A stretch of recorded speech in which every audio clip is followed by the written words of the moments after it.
Memory transcription subject. Onto, Yotol technical specialist. Date. Standardized human time. March 25th, 2137. After the human troops leapt from our ship toward the lunar surface, survival up in the stars proved to be a harrowing task. There were several factors that left our warship in a precarious spot. On a grander scale, the gap we'd cleared with the 3 rounds of antimatter bombs had sealed. The UN drones had borrowed seconds for us against hopeless numbers, falling by the thousands. Half of our allies were situated on the other side of the Shadow Fleet, but were unable to help us retreat due to their own problems. Turning back wasn't an option, and with that door closed, it was a matter of avoiding immediate death. The nuclear weapons tucked away in the moon were launched as soon as we got past the fleet, leaving us quite the radioactive payload to evade. Drones were scrambled to cut them down, despite having Kolshians spitting plasma at their heels. While our drones on this side of the globe had suffered heavy casualties, manned ships hadn't gone unscathed either. Our vessel had taken a beating with several direct hits to our underbelly, and we lacked any shields once those were taken down. Honestly, if someone didn't engineer a way to facilitate a shield current despite magneto-resistance, they were all but useless in future battles. The United Nations hadn't scrounged up any alternative innovations on that front yet. While I had my eyes on any missile launches, we couldn't afford to take many more hits from conventional weapons as well. Our craft was hanging together by a thread, with a single love tap able to cause structural integrity to unravel. Even if Sovelin, Kalos and Samantha are able to gain control of the ground stations, that will take time. I'm not sure how we're supposed to hold out against nukes, 3 shots for planetary defense lasers, and Shadow Fleet ships. The Terran fighters were mere nuisances to the drones and were getting their asses handed to them. Though it was difficult to discern through the sea of sensor blips, the Dwayton Shield and the Sapient Coalition seemed to be struggling against a Dominion assault.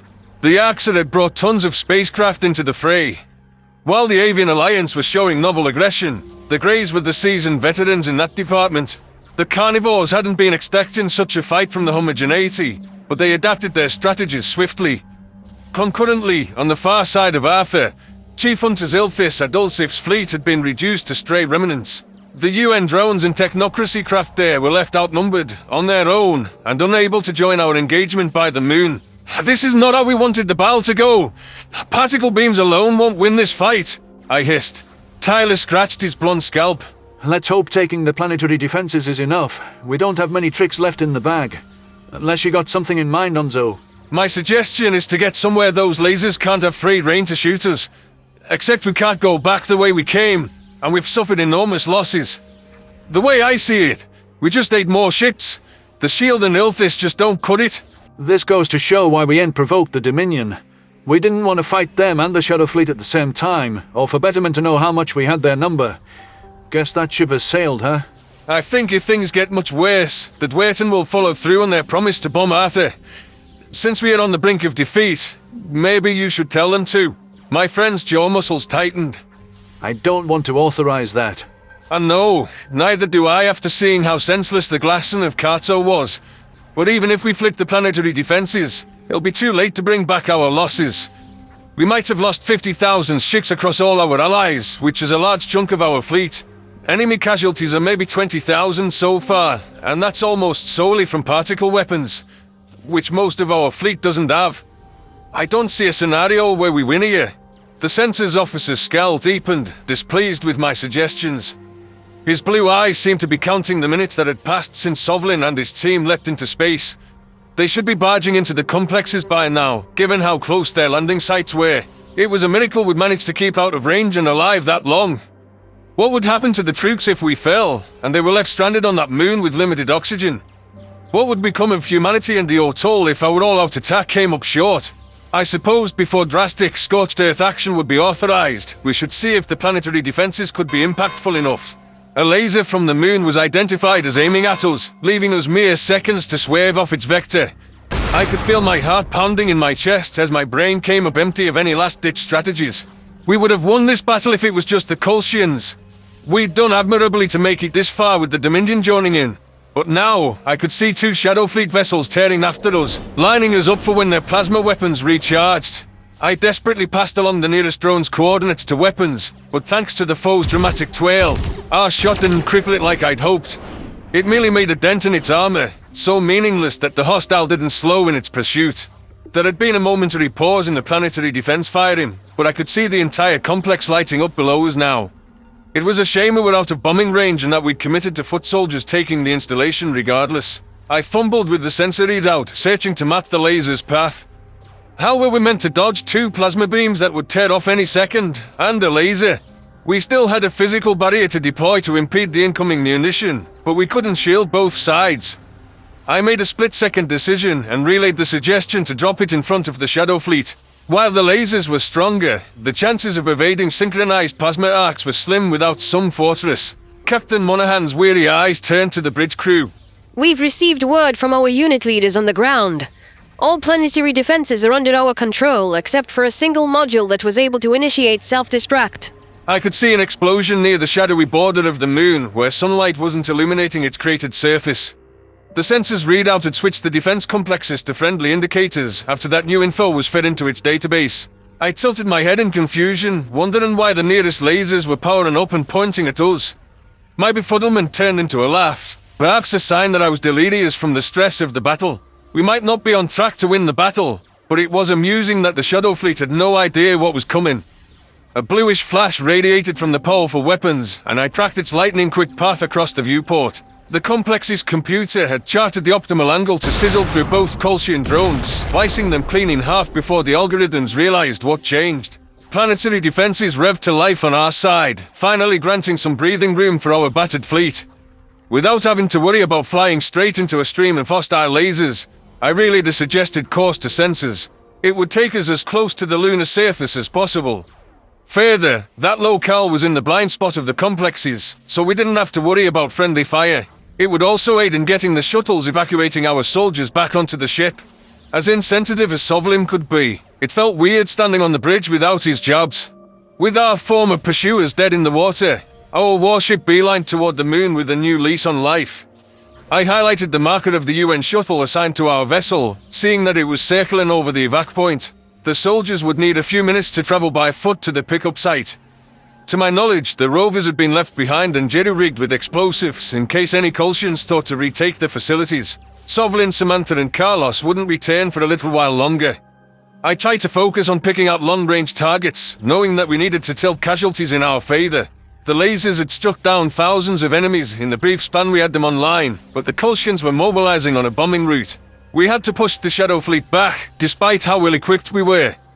It would be nice if we could rally the technocracy and UN vessels from the other side of the globe, but they were in hot water. The Shadow Fleet was pelting them with missiles and plasma, and if the hostiles burned through their munition stores, they would ram themselves into Terran ships. We couldn't replicate that crash and burn strategy, given that we were outnumbered. Back on our side, it would be a sacrificial play summoning the Dwerten Shield and the Sapient Coalition to hand the Kolshians from behind. Still, even though the Dominion had them on their heels, I thought we had to bring them to us. If the planetary defenses are bombed out with hardly a chance to rack up casualties, it's over. We've got mowed down like flies taking the complex, so we need an equalizer. I pinned my ears back against my head. Tyler, sir, have comms reach out to the Dwerten. I know they won't like orders from us, but persuade them to abandon their positions against the Arxa. We need something to hound the Shadow Fleet from behind. The shield will be massacred, and then the Dominion will come at us too. Officer Cardona objected. I know, but it'll keep them at bay for a few extra minutes. We've invested too much in the planetary defenses. The UN drones took too many losses on our side to get us to the drop point, and we can't handle the Shadow Fleet alone. The lasers are all we have. It's a simple calculation of what the greatest asset is. Fuck. We can't have gone through all of this to lose the lasers, and the shield are gonna fall one-on-one with the Arxa anyway. I'll have Monaghan pass along the message. She'll tell them the truth, that it's the only way, and hope they go for it. If you remind them that this is all to stop the Shadow Fleet from marching on Calqua, I believe the Dwerten will make that sacrifice. They want to bring the Kolshians down at all costs. My human friend shuffled off, and I stuck a glimpse at the shuttle sensor dot near the lunar surface. It was lifting off with our crewmates in tow, assuming all had gone well. Sovlin was a brave Khajiit to pull that death-defying stunt alongside the primates. I couldn't wait to hear some version of how a primitive like me wouldn't have been able to handle a jetpack, ignoring the fact I'd used them during maintenance spacewalks. Regardless of our fleet's dire straits in the battle for the galaxy, some things never changed. If there wasn't some kind of comment about my intellectual capacity, I would be concerned. My attention returned to the present circumstances on the bridge, where Monaghan huddled over her comms. I didn't envy that conversation, but whatever she was saying seemed to be working. The shield was trying to sidestep the arcs of vessels who'd moved in for an up-close and personal kill. The Sapient Coalition was running interference. As the weakest links, their prey crews still proved selfless, standing in the way of blistering guns. Our plasma weapons could land a few long-range shots, but between drone evasion capabilities and distance, our accuracy was lacking. Watching our side's desperate actions now, I wished I hadn't gotten my hopes up back when early reinforcements entered the system. Hey, don't go doom and gloom on me. Tyler tapped his palm against the workstation for my attention. Your spirits look in the toilets, my man, and I won't be having that at my station. Give me one piece of good news, Onzo. We're not dead yet. My tail drooped further between my legs as I struggled to find a bright side. Reading the shuttle's passenger data, which showed 3 KIAs listed among the dozens of soldiers returning to our ship, meant I couldn't attest to our friend's safety. Oh, I got one positive. Sovlin, Sam and Carlos are heading back on the shuttle now. Assuming they're alive, we'll see them soon. That's fantastic. You know, I was worried about sending that Gajid out on something extreme like that. He's really come a long way since we first met him, and I'm glad we got a chance to make everything right between us. By making things right, you mean you punched him in the face? Well, I was angry. You got to know what that's like, Onzo. My knuckles may have grazed his jaw, but it all worked out. This fight will work out too, so keep your head in the game. I need you to keep watch for the Dominion ships in case they turn on us. We gotta fight to our last and be ready if the whole damn fleet comes at us. Yes, sir. I'll have the Axis vectors mapped pronto. It might help to forward any assessments to the SC and the Shield. Tyler gave me a hearty clap on the back as I tried not to watch the Shield and Coalition bleed numbers. The Dwerten were hurling munitions toward the Shadow Fleet with fury, forcing some to turn their attention away from our encampment by the moon. The Arxa hadn't relented for a moment, and I could see their ships burning full thrusters ahead in our direction. However, in between my last visual and the present one, it seemed like something had discombobulated them. Their movements looked uncertain and disorientated, like they'd been thrown out of subspace by a disruptor pulse. My inquisitiveness prompted me to solve the puzzle, seeking out what had caused the sudden hesitation. The majority of the Dominion ships seemed to reach a decision, forging ahead with shaky focus. However, before my watching eyes, an inexplicable breakdown occurred. Some Arxa vessels began firing on their own remnants. Other agitators' undercraft turned their sights away from the Dwerten and peppered the Shadow Fleet from behind. A handful were shooting at both the Shield and Coalition, and their own side, blurring their allegiance even further. Any semblance of cohesion broke down with the infighting, as no party had a clue where to turn their guns. The Colchians were taken off guard by the Grey's betrayal, and after a moment of consideration, began shooting all Arxa vessels with blanket condemnation. Sir, the Arxa and the Colchians started shooting at each other. Why, I have no clue. Ilfi said he couldn't get through the comms embargo, I explained. What I can say is the same chaos is unfolding on the planet's flick side. Our drones seem to be having a resurgence in efficiency. Tyler's frosty eyes widened. This changes everything. We have to seize this opportunity while they're reeling. How do you say it? Damn straight. We need to kick their ass before Sovlin shows up, so we can know we did it all without him. I don't know about that. There's still hundreds of thousands of ships to clear out, even if a shit ton of the ones here were Dominion. How many are on our side? We could have numbers in our favor now. It's not so simple, sir. But the Colchians are treating the Arxa all as hostiles. So I'd venture the ones who hadn't turned on their mission will now. My opinion is that we should target the Shadow Fleet with everything we have. Damn straight. Whatever we have left, we'll have it flying at them, ASAP. Suits my conjecture, the Colchians' targeting of all Arxa vessels resulted in Betterment's entire fleet rounding on them.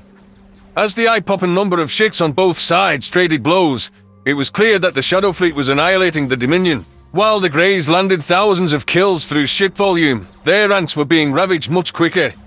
The Dwerten Shield rallied among the confusion, eagerly shoving antimatter bombs meant for Arthur down the Shadow Fleet's throat. Any nanodrones and cluster bombs the UN had left assailed the enemy, capitalizing on the confusion. Planetary defenses had never been contested thanks to the diversion, and were still canking out ship-ending lasers without refrain. I eagerly passed along a target for our plasma railgun, and noted that the indicator denoting Sovlin's transport had crossed into our ship. With the Gajid likely on his way to the bridge, I spared a glance back toward the other side of the globe. there wouldn't be any gaps in my knowledge for him to question. The Yotol technocracy was being aggressive in hounding the Shadow Fleet. With the Arxa to distract our foes, particle beams were surgically dissecting them. The Kolshians on that side were floundering enough that the UN could finally divert some drones to help our weaker flank here. We were on the cusp of winning the Far Half's engagement altogether, which should tilt the lunar fray heavily in our favour. My mind was reeling after out of nowhere. It seemed that we could end the Federation within the hour. What had changed inside of the Arxa fleet enough to sow that much division? Had humanity found a way through their cybersecurity, or was something else going on? Dominion vessels were falling in with Ilfis and Ulfsif remnants on the far side, though on this half their numbers were rapidly sinking towards zero. We needed to keep the pressure up while the Shadow Fleet's focus was still on the Arxa. The Kolshians had lost not just their allies, but tens of thousands of their own vessels to the Betrayal.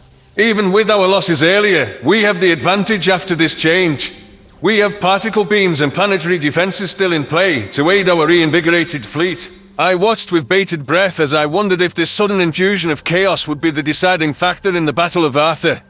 Victory was within humanity's grasp, and now, it was up to us not to let this opportunity slip away.